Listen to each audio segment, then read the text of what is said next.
And they did so just yesterday. Joining me now is Maryland Congressman Andy Harris. He's a member of the House Appropriations Committee. Congressman, good to see you. Thank you so much for being here. How do you read all of this? Sean Duffy told us it would happen. Yesterday, they had a full ground stop at Newark Airport. Isn't this a choke point for the economy? I think it's a choke point for America, between the SNAP benefits running out Saturday, the air traffic controllers, the military potentially not getting paid if we go into November.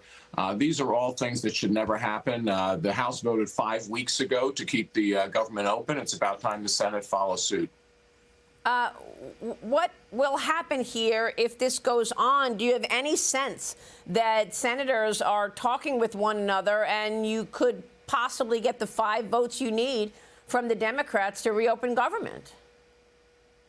Yeah, I think they are talking to each other. I think, again, the breaking point has been reached. The American Federation of Government Employees, of course, earlier this week called for a clean CR to be passed. This is a Democrat union for all intents and purposes. So they're calling on their own leaders to end this shutdown. So you have that. You have the SNAP benefits. You have the air traffic controller.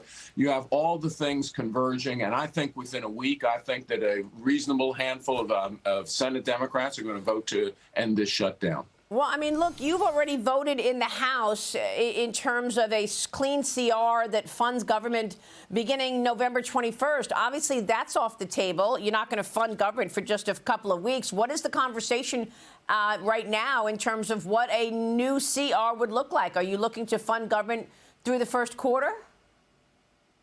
Well, if it happens right now, we could leave it through the 21st, come back to Washington, negotiate at least 3 of the appropriations bills. I think maybe 5 of the appropriations bills by the 21st, and then pass another continuing resolution into next year. I think there's no point passing a continuing resolution until just before Christmas, because that's when omnibus bills happen, and that's not a good idea when we're in the spending crunch that we're in. The bottom line is that the Senate needs to take action. They need to take action soon. The House is ready as soon as the Senate takes actions to deal with it. David Avella, jump in here. Congressman, there's now talk of potentially January the 21st or mid-January being that deadline, and maybe even longer.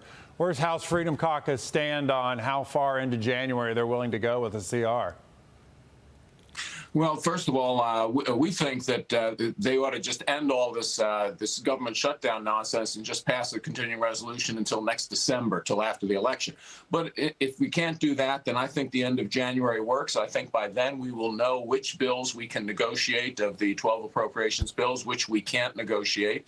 And then we may have to go to a year-long CR for the remaining bills that can't be negotiated. But I think the vast majority of the appropriations bills could be negotiated by the end of January. So you don't feel that you've lost ground on the appropriations bill in the middle of all of this fighting? Well, it's been put on pause. I mean, the bottom line is that negotiations haven't gone on. The government's shut down, but we're ready to go as soon as we get back to Washington. Let me move on, get your take on the Oversight Committee report on the investigation into former President Biden's use of the autopen and the cover-up of his mental decline. The committee says executive action signed with the autopen should be null and void.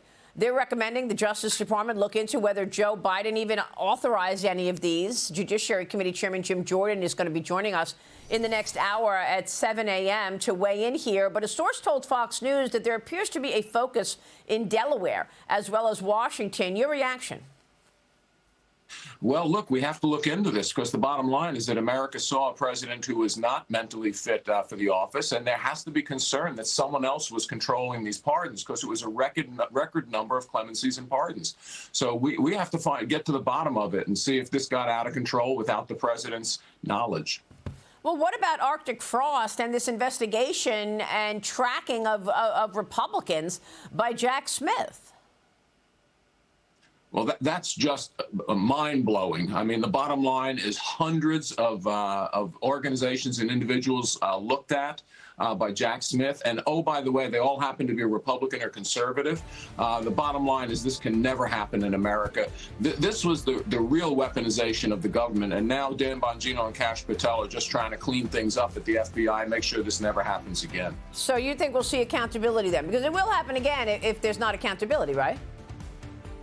That's absolutely right, and that's why we need the investigations. We need to look into who at the FBI and the highest levels of the DOJ ordered this witch hunt into Republicans and conservatives. Wow. Congressman, thanks very much. We'll be watching your work. We appreciate your time. Andy Harris, stay with us. We'll be right back.